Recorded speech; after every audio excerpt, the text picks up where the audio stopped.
लोहे का एक टुकड़ा जिसकी कीमत कबाड़े की दुकान पर शायद कुछ 100 रुपए या 1000 रुपए होगी। लेकिन क्या आपने कभी सोचा है कि वही लोहे का टुकड़ा किसी इंसान की जान से भी ज्यादा कीमती बन सकता है। महाराष्ट्र के भुसावल रेलवे परिसर में ऐसा ही कुछ हुआ।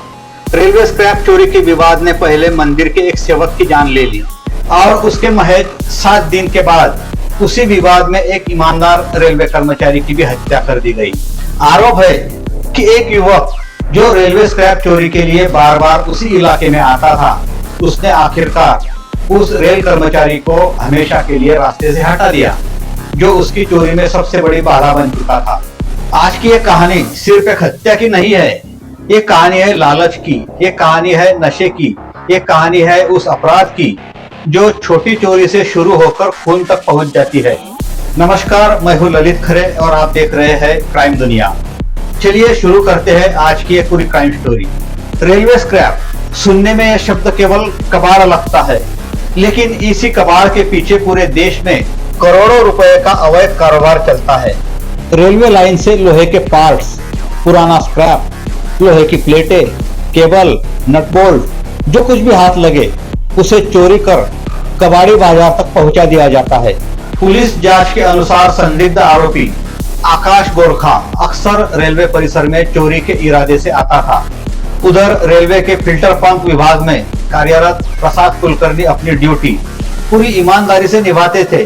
उनकी एक आदत थी रेलवे की संपत्ति को नुकसान पहुंचाने वालों को रोकना। यही ईमानदारी धीरे धीरे उनके लिए खतरा बन गई। आकाश और प्रसाद के बीच स्क्रैप चोरी को लेकर कई बार विवाद हुआ, लेकिन किसी ने नहीं सोचा था कि यह विवाद हत्या तक पहुंच जाएगा।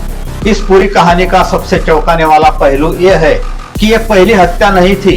बताया जाता है कि इस घटना से सिर्फ 7 दिन पहले इसी स्क्रैप चोरी के विवाद में मंदिर के एक सेवक की भी हत्या हो चुकी थी। अगर पहली घटना के बाद अपराधी के मन में कानून का डर पैदा हो जाता तो शायद दूसरी हत्या नहीं होती। लेकिन अपराध की दुनिया में अक्सर ऐसा नहीं होता। जब पहला अपराध बिना डर के हो जाता है तो दूसरा अपराध और भी ज्यादा खतरनाक हो जाता है। 4 जुलाई 2026 शाम की ड्यूटी चल रही थी। रेलवे कर्मचारी फिल्टर पंप क्षेत्र में अपना काम कर रहे थे। करीब 8:15 पर प्रसाद कुलकर्णी इलेक्ट्रिक पैनल के पास एक कुर्सी पर अकेले बैठे थे। बाकी कर्मचारी पीछे की ओर काम देखने चले गए। यही वो मौका था जिसका हमलावर इंतजार कर रहा था। पुलिस के अनुसार आकाश गोरखा पीछे से आया। उसके हाथ में लोहे की भारी पट्टी थी। उसने बिना कुछ कहे प्रसाद कुलकर्णी के सिर पर पूरी ताकत से वार कर दिया। वार इतना जबरदस्त था कि प्रसाद वही लहूलुहान होकर गिर पड़े। कुछ ही सेकंड में हमलावर आकाश गोरखा वहां से भाग निकला। पीछे से लौट रहे कर्मचारियों ने चीख सुनी। वे दौड़कर पहुंचे, लेकिन तब तक बहुत देर हो चुकी थी। पुलिस ने घटनास्थल को सील किया। क्राइम सीन की बारीकी से जांच हुई। खून से सनी लोहे की पट्टी बरामद की गई। रेल कर्मचारियों के बयान लिए गए और तभी एक बात बार बार सामने आने लगी। मृतक और आरोपी के बीच पुराना विवाद, वो भी रेलवे स्क्रैप चोरी को लेकर। जांच में ये भी सामने आया कि हमलावर अक्सर चोरी करने इसी इलाके में आता था। हर बार प्रसाद कुलकर्णी उसे रोकते थे। यही विरोध धीरे धीरे दुश्मनी में बदल गया और आखिरकार उसी दुश्मनी ने हत्या का रूप ले लिया। अब जरा इस पूरी घटना को दूसरे नजरिए से देखिए।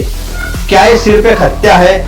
नहीं, ये एक पूरी अपराध श्रृंखला का परिणाम है। पहले छोटी चोरी, फिर चोरी का पैसा, उसके बाद शराब सिगरेट का नशा और नशे के लिए फिर चोरी। जब कोई रोकता है तो मारपीट और आखिर में हत्या। यही अपराध का सबसे खतरनाक चक्र है। आज देश में हजारों युवा मेहनत की जगह आसान पैसे को चुन रहे हैं। उन्हें लगता है स्क्रैप चोरी छोटा अपराध है, लेकिन सच यह है कि रेलवे स्क्रैप चोरी सिर्फ सरकारी संपत्ति की चोरी नहीं है, ये देश की संपत्ति की चोरी है। ये यात्रियों की सुरक्षा से जुड़ा एक अपराध है और सबसे बड़ी बात, यह इंसानों की जान लेने वाला अपराध बन चुका है। एक ईमानदार रेलवे कर्मचारी जो सिर्फ अपनी ड्यूटी कर रहा था, आज इस दुनिया में नहीं है। एक परिवार ने अपना सहारा खो दिया कुछ 1000 रुपए के लोहे के लिए। एक इंसान की जिंदगी खत्म कर दी गई।